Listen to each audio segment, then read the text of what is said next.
ನಮಸ್ಕಾರ ಎಲ್ಲರಿಗೂ ಹೂವಿನ ಲೋಕ ಚಾನಲ್ಗೆ ಸ್ವಾಗತ. ನಾನಿವತ್ತು ಹೂವಿಂದು ಏನು ತೋರಿಸ್ತಾ ಇಲ್ಲ, ಹಬ್ಬ ಇದೆ ಅಲ್ವಾ. ನಾನು ರವೆ ಉಂಡೆ ಮಾಡ್ತಾಯಿದ್ದೆ. ಪಾಕ ಇಲ್ಲದೆ ರವೆ ಉಂಡೆ ಹೆಂಗೆ ಮಾಡೋದು ಸಿಂಪಲ್ಲಾಗಿ ಅಂತ ತೋರಿಸ್ತಾ ಇದ್ದೀನಿ.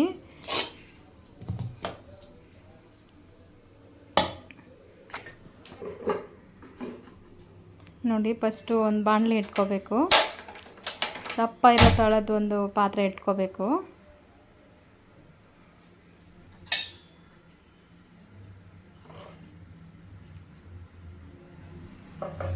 ಸ್ವಲ್ಪ ಬಾಣಲೆ ಬಿಸಿ ಆಗಲಿ. ಸ್ವಲ್ಪ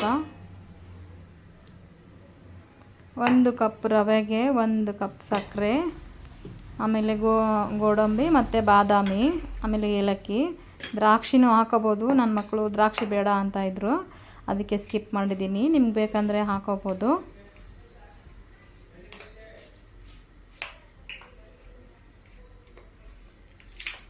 ಇವಾಗ ಬಾಣಲಿ ಸ್ವಲ್ಪ ಬಿಸಿಯಾಗಿದೆ. ತುಪ್ಪ ಹಾಕ್ಕೊತೀನಿ. 1-2 ಸ್ಪೂನ್ ಹಾಕ್ಕೊಂಡ್ರೆ ಸಾಕು. ನೋಡಿ, 1-2 ಸ್ಪೂನಷ್ಟು ತುಪ್ಪ ಹಾಕ್ಕೊತೀನಿ.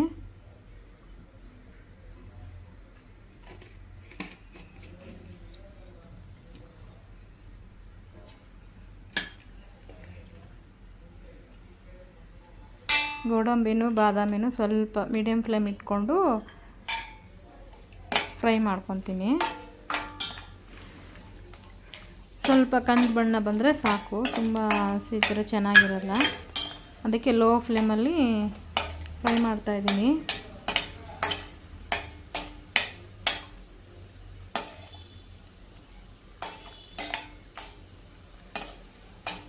ನಮ್ಮ ಚಾನಲಲ್ಲಿ ಹೂವನ್ನು ತೋರಿಸ್ತೀವಿ. ಆಮೇಲೆ ಈ ಥರದ್ದು ಯಾವಾಗಾದರೂ ಸ್ಪೆಷಲ್ ರೆಸಿಪೀಸು, ಡೈಲಿ ವ್ಲಾಗ್ ಆ ಥರನೂ ಹಾಕ್ತೀವಿ ಚಾನಲಲ್ಲಿ.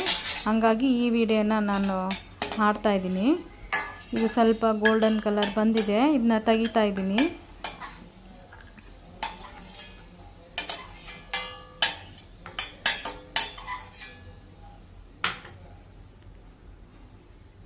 ಇವಾಗ ಅದೇ ತುಪ್ಪಕ್ಕೆ ಸ್ವಲ್ಪ ರವೆ ಹಾಕೊಳ್ಳೋಣ. 1 ಕಪ್ಪು ರವೆಗೆ 1 ಕಪ್ ಸಕ್ಕರೆ ಅಂತ ಹೇಳಿದ್ದೆ ಅಲ್ವಾ. ನಾನು 2 ಕಪ್ಪು ರವೆ ಹಾಕ್ಕೊತಾ ಇದ್ದೀನಿ.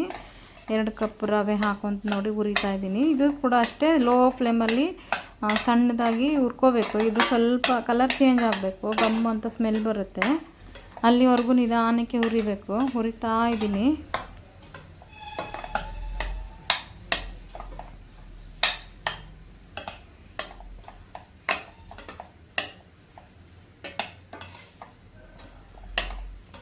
ಲೋ ಫ್ಲೇಮಲ್ಲಿ ಹುರಿತಾ ಇದ್ದೀನಲ್ವ, ಸ್ವಲ್ಪ ಲೇಟ್ ಆಗುತ್ತೆ. ನಿಧಾನಕ್ಕೆ ಹುರಿತಾ ಇದ್ದೀನಿ. ಆದರೂ ಸ್ಕಿಪ್ ಮಾಡಿ ವಿಡಿಯೋ ಮಾಡಿಸಿದ್ದೀನಿ. ನೋಡಿ, ಇನ್ನೊಂದು ಸೈಡಲ್ಲಿ ಸ್ವಲ್ಪ ಬಿಸಿನೀರು ಕಾಯಿಸ್ಕೊಳ್ಬೇಕು. ಯಾಕಂದರೆ ನಾನು ಇದನ್ನು ಪಾಕ ಇಲ್ಲದೆ ಮಾಡ್ತಾಯಿದ್ದೀನಲ್ವ. ಬಿಸಿನೀರು ಆದರೂ ಹಾಕೋಬೋದು, ಹಾಲಾದರೂ ಹಾಕೋಬೋದು. ಬಿಸಿ ಇರಬೇಕು, ತುಂಬ ಬಿಸಿ ಇರಬೇಕು, ಕುದೀತಾ ಇರಬೇಕು ನೀರು. ಅದಕ್ಕೆ ಒಂದು ಒಲೆಯಲ್ಲಿ ನೀರು ಬಿಸಿಗೆ ಇಟ್ಕೊಂಡಿದ್ದೀನಿ. ಇದು ಸ್ವಲ್ಪ ಒಂದು ಸೈಡಲ್ಲಿ ಹುರಿತಾ ಇದ್ದೀನಿ.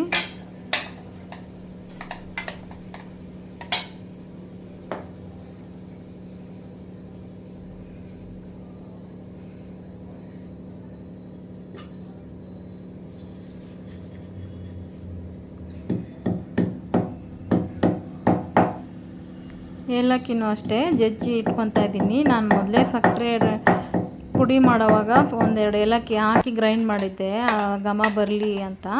ಯಾಕಂದರೆ ಅದು ಏಲಕ್ಕಿ ಹಂಗೆ ಮಿಸ್ ಆಗಿಬಿಡುತ್ತೆ ಅಂತ. ಆದರೂ ಇವಾಗ 1-2 ಎಕ್ಸ್ಟ್ರಾ ಹಾಕ್ಕೊತಾ ಇದ್ದೀನಿ. ಇದು ನೋಡಿ, ಸ್ವಲ್ಪ ಕಲರ್ ಚೇಂಜ್ ಆಗಿದೆ, ಸ್ಮೆಲ್ ಗಮ್ ಅಂತ ಬರ್ತಾ ಇದೆ. ಇವಾಗ ಇದಕ್ಕೇ ಸಕ್ಕರೆ ಹಾಕ್ಕೋಬೇಕು. ಸಕ್ಕರೆ ಪುಡಿ ಮಾಡಿ ಹಾಕ್ಕೋಬೇಕು. ಹಾಗೆ ಹಾಕ್ಕೊಂಡ್ರೆ ಅದು ಕರಗಲ್ಲ, ಸ್ವಲ್ಪ ಬಾಯಿಗೆ ಸಿಗ್ತಾ ಇರುತ್ತೆ. ಹಾಗಾಗಿ ಪುಡಿ ಮಾಡಿ ಹಾಕ್ಕೊಂಡಿದ್ದೀನಿ, ಮಕ್ಕಳಿಗೆ ಇಷ್ಟ ಆಗುತ್ತೆ ಅಂತ.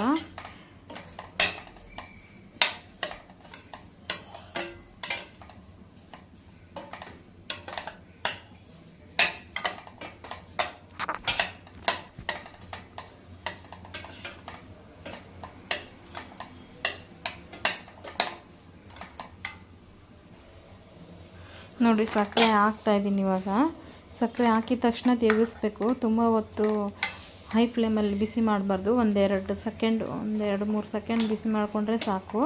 ಇಲ್ಲಾಂದರೆ ಸಕ್ಕರೆ ಗಂಟಾಗ್ಬಿಡುತ್ತೆ ಬಿಸಿಗೆ, ಇಲ್ಲಾಂದರೆ ತಳ ಹಿಡ್ಕೊಂಬಿಡುತ್ತೆ. ನೀಟಾಗಿ ಮಿಕ್ಸ್ ಮಾಡಬೇಕು. ಮಿಕ್ಸ್ ಮಾಡಿ ಗ್ಯಾಸ್ ಆಫ್ ಮಾಡಿ ಕೆಳಗೆ ಇಟ್ಕೊಂಡ್ರೆ ಸಾಕು. ಮತ್ತು ಗ್ಯಾಸ್ ಆನ್ ಮಾಡಿ ಇದು ಮಾಡೋದೇನು ಬೇಡ.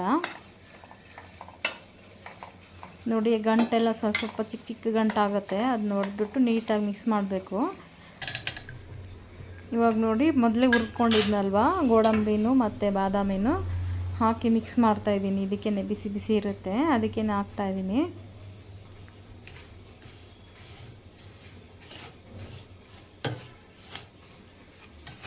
ಚೆನ್ನಾಗಿ ಮಿಕ್ಸ್ ಮಾಡಿದ್ಮೇಲೆ ಇದಕ್ಕೇ ಬಿಸಿ ನೀರು ಕಾಯಿಸಿದ್ದೆ ಅಲ್ವಾ, ಆ ಬಿಸಿ ನೀರು ಹಾಕ್ಕೊತಾ ಇದ್ದೀನಿ. ಒಂದು ಚಿಕ್ಕ ಲೋಟ, ಟೀ ಲೋಟದಲ್ಲಿ ಅಷ್ಟು ನೀರು ಕಾಯಿಸ್ಕೊಂಡ್ರೆ ಸಾಕಾಗುತ್ತೆ.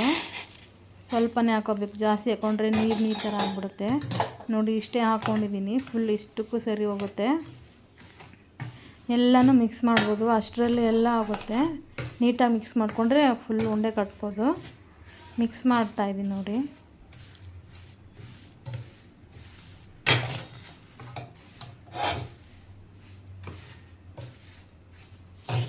ತುಂಬ ಬಿಸಿ ಇರುತ್ತೆ, ನೀರು ಕೂಡ ಬಿಸಿ ಇರುತ್ತೆ, ರವೆ ಕೂಡ ಜಸ್ಟ್ ಬಿಸಿ ಮಾಡಿ ತೆಗ್ದಿರ್ತೀವಲ್ವ, ಉಂಡೆ ಕಟ್ಟೋದು ತುಂಬ ಕಷ್ಟ. ಕೈಯೆಲ್ಲ ರೆಡ್ ಆಗುತ್ತೆ, ಉರಿ ಬಿಸಿ ಬಿಸಿ ಇರುತ್ತಲ್ವ.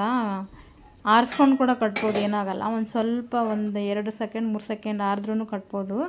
ಆದರೂ ನಾನು ವಿಡಿಯೋಗೋಸ್ಕರ ಬಿಸಿ ಬಿಸಿ ಕಟ್ತಾಯಿದ್ದೆ. ತುಂಬ ಬಿಸಿ ಇತ್ತು ಉಂಡೆ ನೋಡಿ. ಮತ್ತು ನೀರು ಥರ ಆಗಲ್ಲ, ತುಂಬ ಗಟ್ಟಿನೂ ಆಗಲ್ಲ, ಸಾಫ್ಟಾಗಿ ತುಂಬ ಚೆನ್ನಾಗಿ ಬರುತ್ತೆ. ನೋಡಿ ಕಟ್ತಾಯಿದ್ದೀನಿ.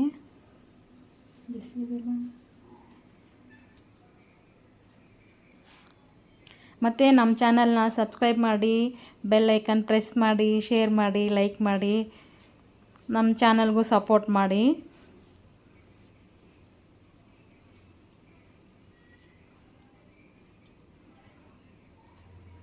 ಧನ್ಯವಾದಗಳು ಎಲ್ಲರಿಗೂ. ಥ್ಯಾಂಕ್ ಯು ಆಲ್ ನನ್ನ ವಿಡಿಯೋ ನೋಡಿದ್ದಕ್ಕೆ.